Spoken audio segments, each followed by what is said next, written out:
Hey everyone, it's Ben Hardy here, and in today's going to be reviewing a Jeep Wrangler JL370 with the 4XE. This is a package created by AEV, which you guys know I absolutely love because they have some really cool builds. Anyways, before we get into this video, I want to give a huge shout out and thank you to the Large Trailer Dodge Ram here in Sandy for giving me some time with this Wrangler. I'll include a link to their website in the description down below so you can check out what they have currently. And then on a side note, if you're going to save time and money the next time you purchase a car, link to my car buying guide in the description down below. Let's get into it.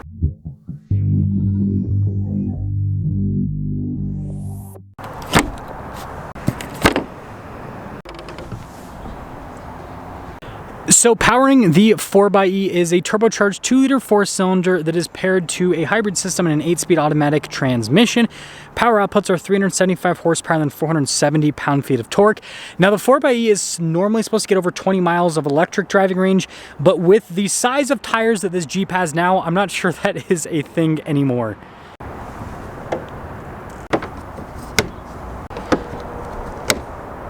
Now, before we move forward with this review, I do want to mention if you want to see more videos just like this, then I recommend you subscribe because I post content every single day.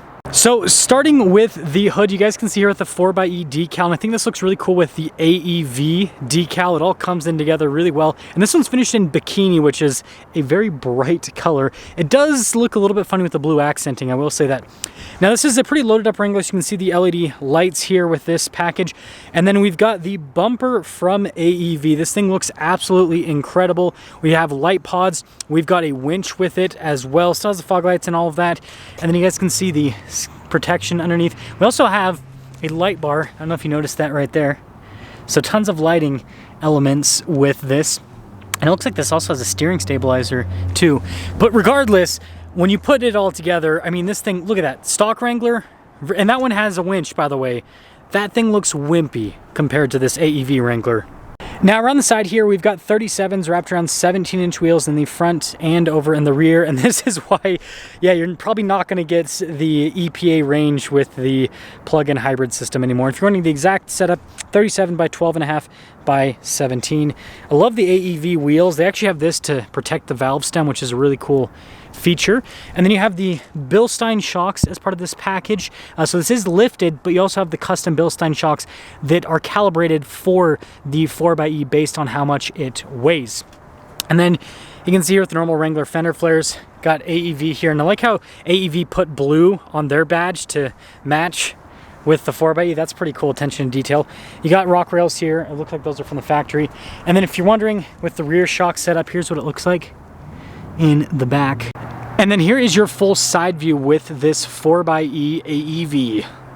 Now taking a look at the spare tire here in the rear, it looks absolutely massive here on the Wrangler. I mean, 37s, they are huge. And it's got all the works on it, including the little protection there for the valve stem.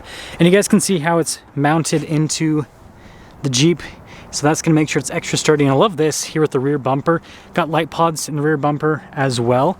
But seriously, when you put it all together, like, nobody does it as good as AEV in terms of the looks. This thing just looks like a tank, especially with the little like splash guards they do in the back. I think that also kind of helps out with the cool aesthetic that this has going for it.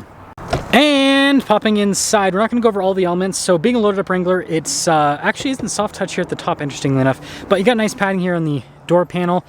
And I think this is cool. So AEV there in the headrest. And then look at these seats.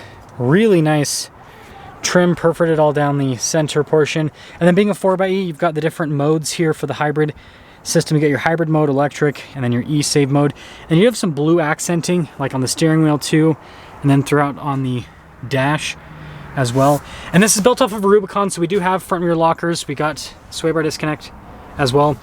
You got the advanced 4-wheel drive system, 2-speed transfer case on top of that. So it has all the stuff that you'd want. And then being a 24, right, you got the new screen and everything in here. I'll just pop in quickly so you guys can see this while it's on. Ooh, you can see with the hybrid stuff shown on it too, which is pretty cool on both sides. And then yeah, you got the big screen. And I don't think this one has the, yeah, it just has the backup camera. I'm like 90% sure. We'll double check in the vehicle tab. Yeah, it just has the backup camera with that. And if you're wondering, the back seats, how the AEV headrest, and they have the cool look just like the front seats. So here's a window sticker for this Wrangler Rubicon. I like how it says interior, sustainable premium cloth seats. Gotta love that. We know who the 4xe audience is now. Anyways, not a ton of options added to this. $67,045 is the base MSRP. Now that's before the AEV kit has been added.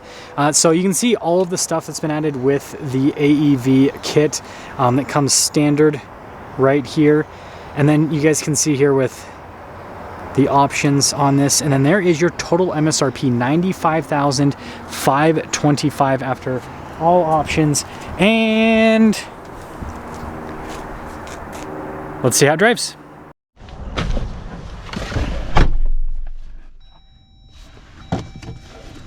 Safety first. And I guess we'll talk about visibility. Over the hood, it's great. You can see through both the mirrors, through the rest of the rear. The spare tire on the back does get in the way a bit. I mean, that's the price you pay to have a 37. Full electric mode right now. So interesting. Let's hope I don't catch on fire during the drive. Okay, I had to make the joke. If you guys haven't seen, there was like a recall on the 4xEs that they can spontaneously combust. And so they were like recommending people to not park them in the garage. I don't know if that's still an ongoing thing. I have to read up on it again, but yeah, that's why I had to make the joke. But anyways, let me move my seat back a little bit. Comfortable. Definitely comfortable. I guess we'll tilt the seat back some. There we go. Love the AEV kit. So let me see what the tires are actually at pressure wise. Okay, so they're right around where I would sit them at if I had 37s on Wrangler. You know what's funny is the little 4-cylinder engine's louder than the tire noise. Yeah, you definitely get a bit more noise from the engine than you get from the tires, which is funny. You'd think that would be the thing with the 392, which it is, but like it's also the thing with the 4xe. These 4 cylinders, because you got to go up to higher RPMs, they can be kind of rowdy. But it feels pretty punchy. Sorry, my GoPro's kind of falling off, so you got to adjust it. But yeah, it feels like it's got good power. It doesn't seem like it's struggling to move the 37s. And being, you know, being a 2-cylinder Wrangler, it's not super heavy. So it still has that lightweight Wrangler feel. It kind of feels tossable and fun.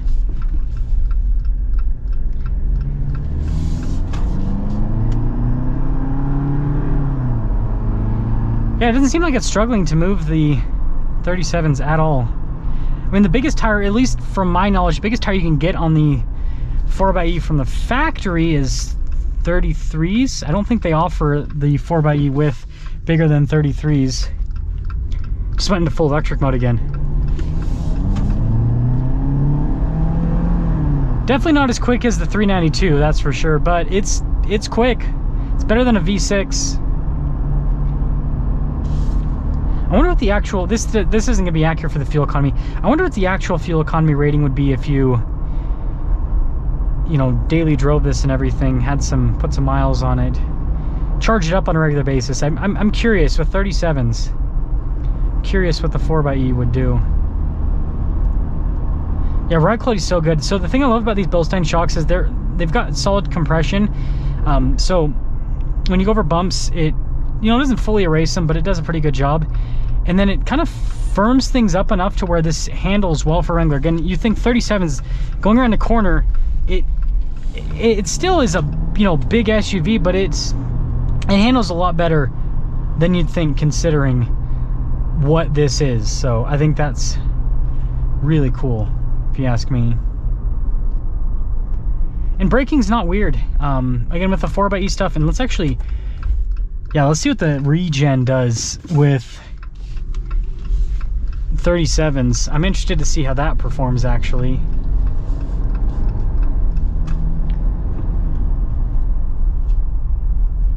That's cool. That's so weird to drive a vehicle with 37s and one pedal driving. It's such a weird experience. Seems like it handles it pretty well though.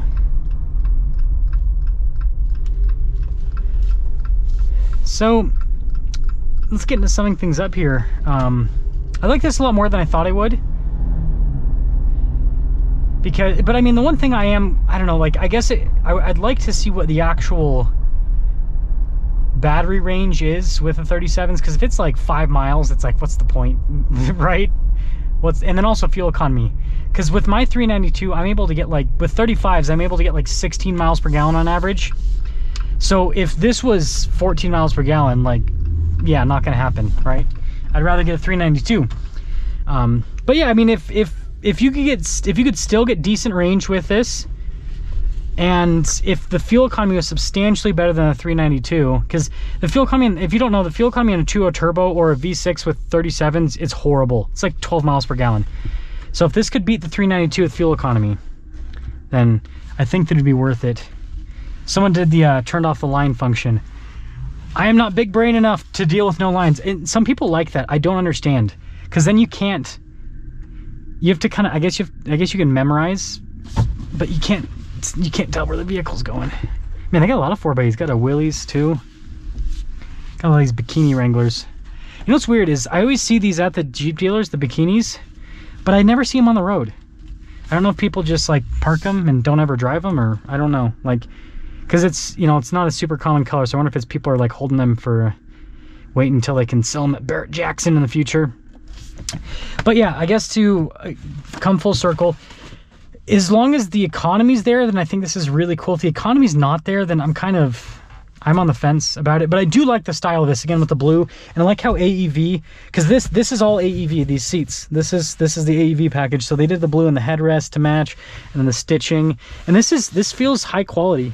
Like, this is the type of leather that I like, because it's got that kind of like cracked texture there, and it just feels like it's gonna last. Even the perforated section feels like it's gonna last a long time, which is something that I really appreciate. The mechanic's like, what's this guy doing with the camera on his head? But yeah, outside of that, it drives great. It is a lot of money though. I mean, yeah, $95,000. That's about the price for a 392 with 35s. So, I mean, obviously the AEV kit with the skid plates, like, I see the value there, but I'm just kind of thinking, like, someone that's shopping, I think that people, if they're going to spend 95, they'd probably go for just I don't know. Let me know what you think. Would you rather go for this, or would you rather just get a 392, no options, right? You're just getting a regular 392 that doesn't have the AEV stuff. Because if you had the AEV stuff to 392, you're over $100,000 at that point. So, interesting predicament.